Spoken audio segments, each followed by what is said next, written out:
I don't know if you read the reports, but reportedly WWE is going to start using AI to write its storylines. Now, I think that's not a good decision, honestly. And to test how good or bad it could be, I wanted to ask ChatGPT on how it's going to book John Cena's farewell tour. And this isn't just like I put it in and it came out. I actually wanted to put some effort into this to kind of make it look like, yeah, this isn't just me shitting all over it, but actually like trying to see what something like ChatGPT could do if given this scenario. There were many redos on a lot of stuff. ChatGPT can be a little silly sometimes. For example, the first time I asked it, they said John Cena is going to fight Damian Priest of Judgment Day, a heel, and also Senor Money in the Bank. So yeah, it's not good always, so I had to work on it. I actually spent way too long of a time trying to make it actually make sense of the storyline. Here is the prompt I gave it in the end. Hello, Mr. GPT. I wonder how you would book John Cena's final 4 appearances in WWE. These appearances are Raw in Boston on November 10th, Raw in New York City on November 17th, Survivor Series WarGames in San Diego November 29th, and Saturday night's main event in Washington on December 3rd. I would like it to be your own personal decision on how you would book it, without any input from me. I'm going to ask you date per date and make sure it all makes sense in the end with all of them connecting. Make sure it has all the current information about the current developments in WWE as of today. Check the web for information and feel free to take your time on each segment. Also, make it sound like a story. No need for why it works or anything like that. Just a story. Basically what happened is I would give him, let's say, Raw in Boston on November 10th, and he would give me the story for Raw in Boston November 10th. I would also make him think for at least a minute, which it didn't always do, but whatever. And then I would do the same thing for the other show, like just continue from blah blah blah and stuff like that. So yeah, let's get into this. This video is already going to be way too long. The lights go out in TD Garden and the arena explodes. Not just for the music, but because everyone knows what tonight means. John Cena walks out alone, hat in hand, the familiar salute a little heavier now. He takes the center of the ring, breathes in the city, and says, low and simple, Boston, this is where I start the last chapter. He's barely into the next line when the Titantron snaps to life. A brutal, jagged video package for Braun Breaker, the young powerhouse who's been carving a path of dominance and speaking for a new generation. Breaker storms to the stage with Bronson Reed in tow, the two of them carrying an edged, relentless energy. He sneers that legacy gets paid lip service, but the ring belongs to those who take it. The crowd boos. Cena smiles like a man at a crossroad and replies, then show me. Okay, so it seems like ChatGPT right now is actually putting Braun Breaker against John Cena for this final run, which, I mean, if you watched my video on how I would book it, that's kind of the same thing I did. Braun Breaker seems to be the hottest act right now. He's the future. It makes sense with his current storyline and everything. So yeah, I actually agree with this decision. Let's see how they deliver on it. Also, no need to immediately go click on that video where I try to book John Cena's final run. I will mention it at the end of this video as well, so no worries, you will not forget it. What follows is pure, old-school Raw storytelling. A physical, escalating back and forth. Cena and Breaker trade control. Breaker's raw power against Cena's craft and crowd-driven momentum. And the match becomes a statement about eras colliding. Reed tries to interfere mid-match. Cena fends him off, but the numbers game almost cost him. Cena answers with the sort of grit you can only sell in a hometown crowd. A 5-knuckle shuffle, the taunt, the attitude adjustment. But when the ref counts, Breaker kicks out at 2.5. The moment stretches. Cena, breathing heavy, locks eyes with the Boston faithful, then pulls Breaker up and delivers a second thunderous AA for the pin. Okay, so John Cena is actually winning his first match against Braun Breaker. Okay, I'm actually interested to see where this is building exactly. Is Braun Breaker not his final opponent, just like some roadblock on the way? Maybe it's Dominic Mysterio, who knows? Cena stands victorious, soaked in cheers. He doesn't gloat. Instead, he offers a hand to Breakker. Breakker hesitates, rage flickering, then shoves Cena and walks away. Not defeated so much as unsettled. The implication is clear. Breakker will be back, and this is not over. It's clearly not over, so clearly Braun Breakker is being set up as the final threat. And I'm just thinking, how do they do this? Does Braun Breakker lose all the time and then wins against John Cena in the end? I'm actually really interested in what ChatGPT is cooking right here. Backstage, in quick cutaways, we glimpse the larger chessboard. Promos from other players. Players? What do you mean players? Teasing San Diego's Survivor Series WarGames on November 29. The cards are being set. Alliances forming and fracturing as Cena's farewell tour begins to bend the roster's orbit. The closing shot of the show is Cena in the ring, saluting Boston once more as pyro blooms. The first chapter closed, the next one already waiting in the shadows. Okay, again, really interesting stuff. It does seem like they're building John Cena for something big at WarGames. He's probably in the match with the way it's building right now, but I'm still not sure. It's clearly going to be something really big. November 17th in Madison Square Garden. The garden hums like a living thing. Madison Square Garden is packed. Banners away, and every corner of the building seems to be holding its breath. John Cena walks out slower this time, not tired, just aware of everything the moment carries. He takes the mic and doesn't launch into a speech so much as a conversation. Boston felt like the first page, he says.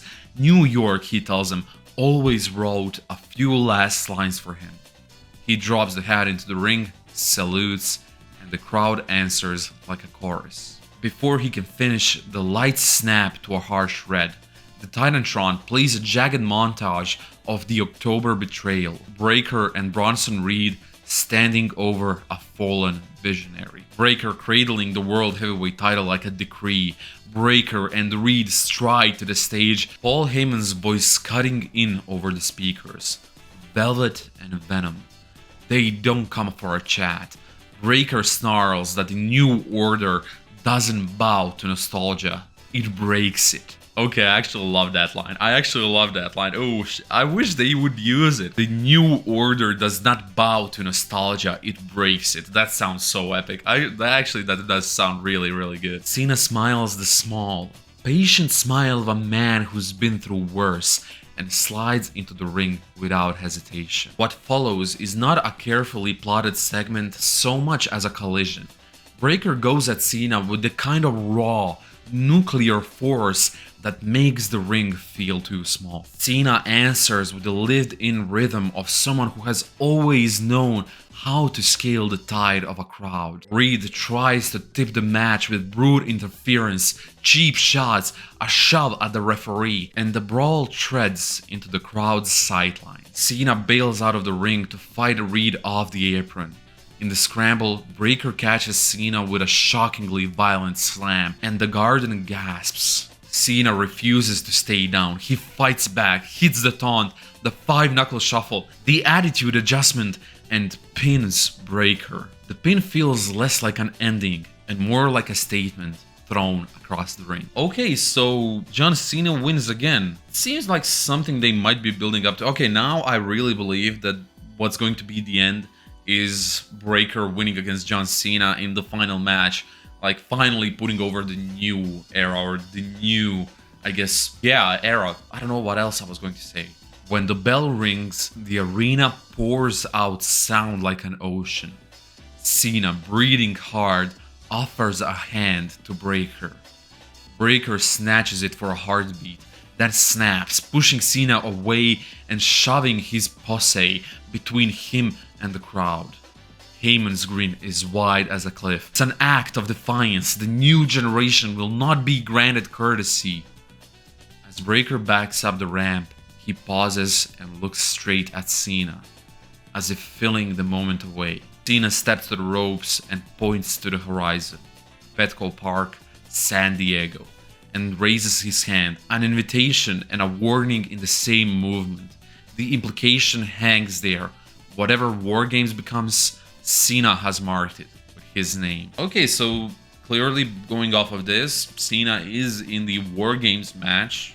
Or, I mean, he's of course at Survivor Series, we know that, but this seems to imply that he's either having a one-on-one with Braun Breaker, or he has a WarGames match, or he's, I guess, on the side of the faces in WarGames match, which, I mean, I'm a fan of. I don't really care actually what happens at WarGames unless it's something like really, really big.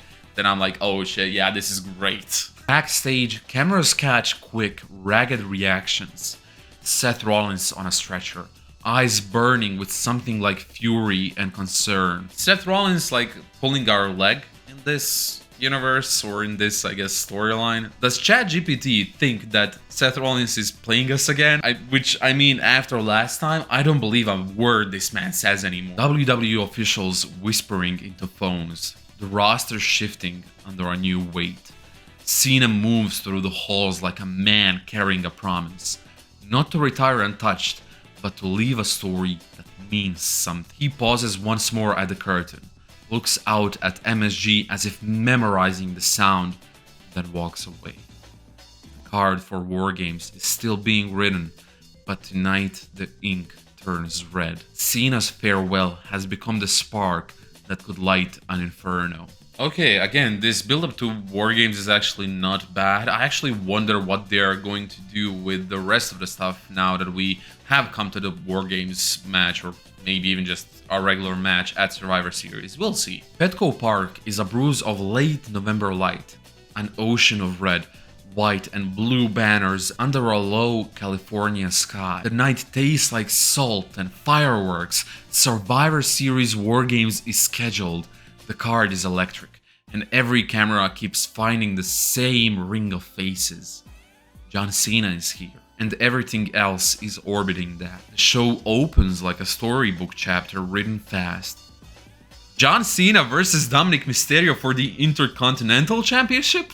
What? I thought for sure this is going to be either a match against Braun Breaker or a WarGames match, because John Cena versus Dominic Mysterio for the IC belt has not been built up at all during all of this.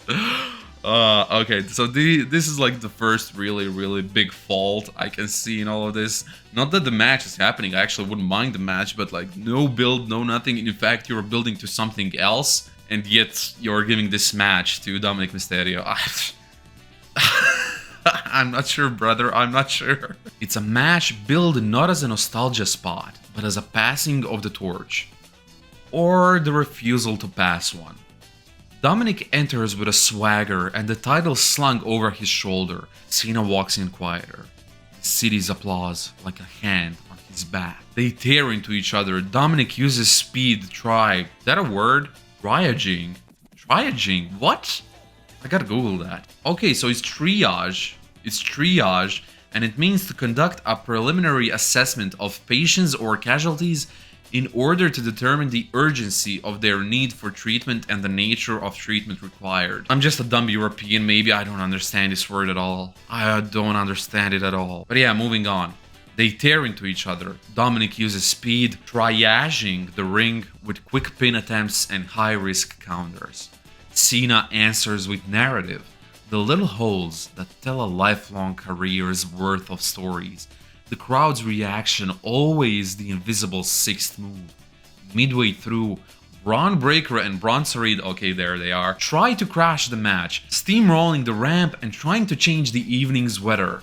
Paul Heyman's voice snags the crowd in a sentence.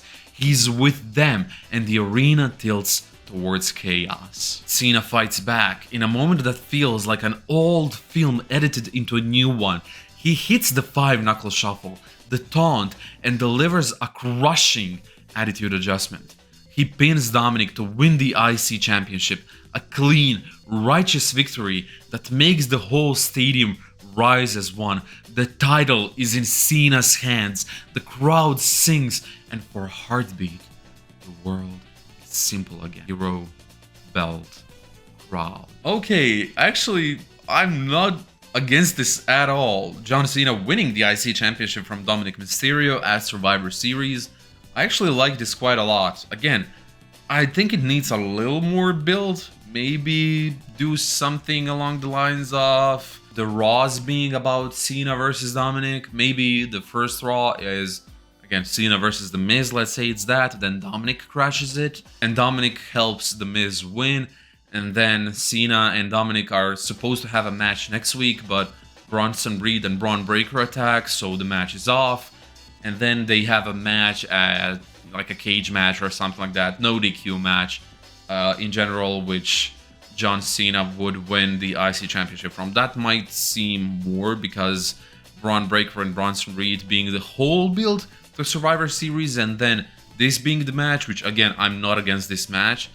It's just the fact that those two being the whole build doesn't make this match make any sense. But the night is only warming up. WarGames, the steel, the roof, the pain waits. The men's WarGames match has been whispered, planned, and leaked into a full view. The two sides read like a who's who of the present chaos. The announced / rumored participants that the card is being built around are in face, CM Punk, Roman Reigns, Jacob Fatu, who is allegedly also pulling our leg. I'm not sure. I mean, he's clearly not going to be here, but let's continue. That's not like a big fatal mistake. Jey Uso and LA Knight. Team heel is going to be Seth Rollins. Seth Rollins being on Team heel when he's been betrayed by Division. I'm not sure how that makes any sense, especially since he is injured, but we already went over that. Braun Breaker, Bronson Reed, Brock Lesnar, and Austin Theory. Okay, this is just clearly pulled from some rumors website that talked about this like 3 weeks ago or something. I'm guessing that's what this is. Insider chatter and recent rumor pages also point to the potential last-minute changes, including the possible return of Dijak. Now, I am Croatian and Dijak is mostly Croatian, or not maybe mostly, but I know he's at least part Croatian because he went by Dijakovic back in the day, so I definitely wouldn't be against it. I would actually love to see him back, he's so great, but for him to be in the WarGames match, man, talk about a shock. The WarGames match drums in like a storm. Cage's shadow falls long and black across Petco Park. When it's time, the first two men go in. LA Knight and Austin Theory, and the rules begin to breathe. The entry sequence that follows is a chain of violence and momentum. Jey Uso's super kicks, Roman Reigns' cold stare and measured damage, Jacob Fatu's avalanches of force, and CM Punk's sharp, unflinching strikes. On the other side, Breaker and Reed bring seismic power. Brock Lesnar brings the same wrecking ball he always does.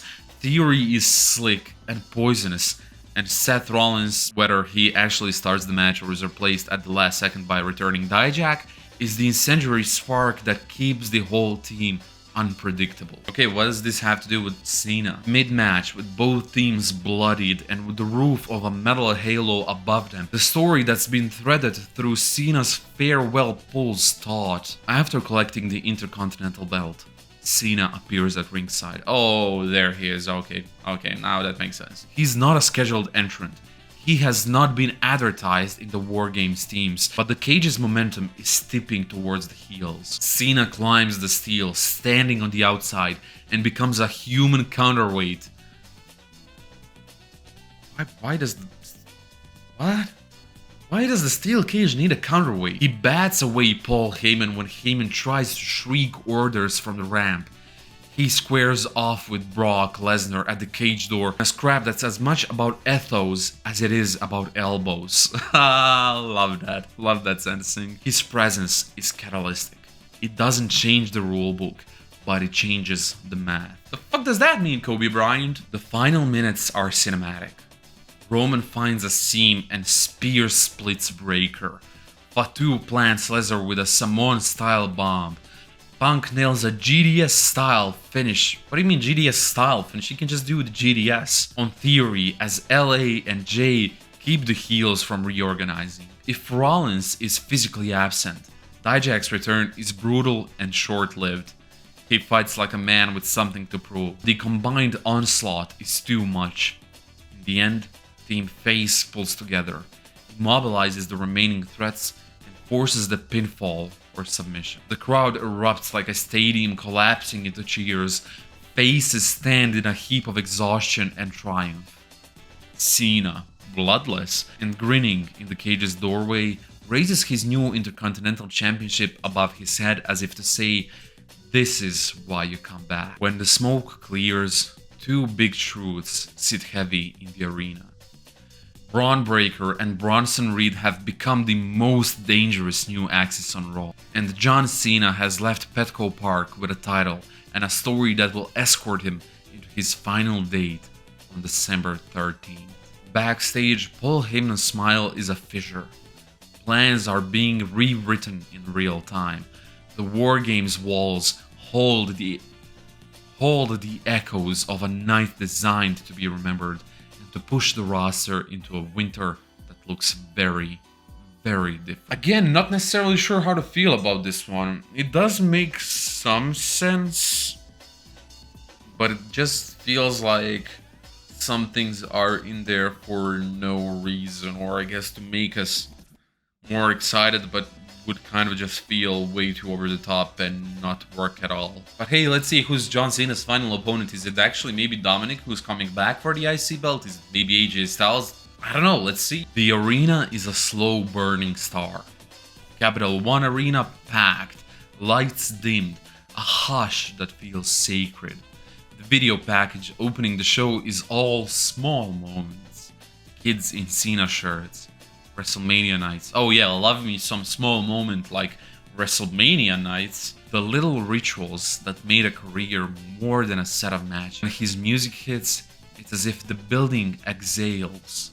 Cena walks out, Intercontinental Championship belt gleaming over his shoulder. He doesn't hurry. He takes the ramp like a man who already knows how the last page will read. Tonight's advertised main event is simple and raw. John Cena, Intercontinental Championship versus Braun Breaker. Okay, so it is Braun Breaker who's his final opponent. Breaker's music slashes the air like a knife. He storms out flanked by Bronson Reed and Paul Heyman. The three of them carrying the kind of dangerous swagger that's been metal to the bone for weeks. From bell to bell, the match is a study in contrast. Breaker's seismic, unforgiving blows versus Cena's economy and storytelling. What's economy? Is saving strength, maybe? Breaker tries to set a tone of domination, throwing Cena into the geometry of the ring, slamming him against the steel and trying to end the moment quickly. Cena bleeds the drama out of every sequence, the slow comeback, the crowd built momentum, the little pauses that make each near fall. Reed prowls the apron like a storm about to make landfall. Heyman prowls the ramp like a man who knows how to make pain mean something. Mid-match, the story fractures into chaos. Dominic Mysterio, still very much tied to the Intercontinental scene in recent weeks, streaks down the ramp. Though, don't tell me he's streaking. No. Why am I so stupid? Intent on making Cena's final night about himself. He slides a steel chair into the ring, eyes bright with opportunism. Reed leaps in to use the weapon. A brawl floods the ring. Cena eats chair shots, sells like the grit of a career is being carved on his back, and still finds the seam. He knocks the chair from Dominic, boots Reed away, and for a heartbeat, the arena remembers why it followed him for decades. Cena's comeback is classic. 5-knuckle shuffle, the taunt that makes the whole building rise, and an attitude adjustment that lands like a punctuation mark. Breaker kicks out. Then, in a moment that holds the breath of every single fan in the house, Cena climbs the top turnbuckle and stares out into the crowd. He does not go for theatrics. He goes for the finish. He nails a second, thunderous attitude adjustment and covers. The referee counts 1, 2, 3. Cena retains the Intercontinental Championship in his final in-ring defense. The arena becomes noise incarnate. Now, I actually don't mind John Cena retaining the belt here. I don't mind him walking out as the Intercontinental Champion. That's really, really fun, and I would love for him to do that, to make this whole thing with the last real champion actually mean something. If not with the WWE belt, the legendary IC Championship, the one he's never won before. Him walking out with that championship, I would actually like it. Although I would miss the IC Championship, I would miss it because of just how legendary it is. I would actually not be too like upset with this. The only thing I have against this is the fact that Breakker just seems to constantly lose to John Cena, and it's kind of burying him in a way, which, again, it's not a bad thing to lose to John Cena. It's freaking John Cena. Of course it's not bad, but still, like, sometimes you don't want to be buried, even against John Cena in his final run. Him losing this match, I don't mind, but him losing the previous 2 matches and then this one as well, I kind of do. I would not like that to be happening at all. This whole booking I wouldn't be too mad at. Would I be mad? Yes, kind of, for some portions, if it was literally like this. However, there are some things that I really like about it. But yeah, this video has been long enough now. You've heard my commentary throughout the entire video. So if you enjoyed this video, please make sure to leave a like, comment, subscribe. And if you want to see how I would book John Cena's final 4 matches, please make sure to check out this or this video. I don't know which side. Thank you.